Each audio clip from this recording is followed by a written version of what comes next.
بسم الله الرحمن الرحيم. السلام عليكم ورحمة الله وبركاته. ترتيب الدوري اللبناني وترتيب الهدافين ونتائج مباراة اليوم السبت 23/5/2025.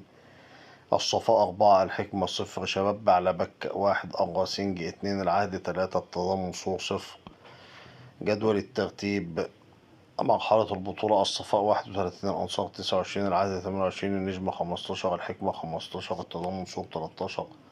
مرحلة الهبوط: الراسنج 20، البرج 19، شباب الساحل 18، الرياض العباسية 12، شباب بعلبك 9، الشباب الغازية 5.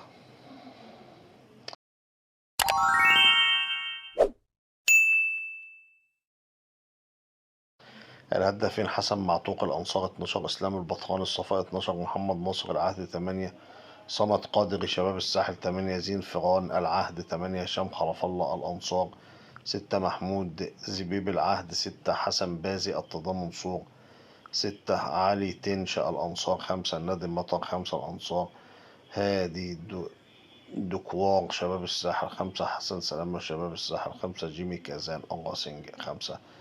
دمتم في حفظ الله والسلام عليكم.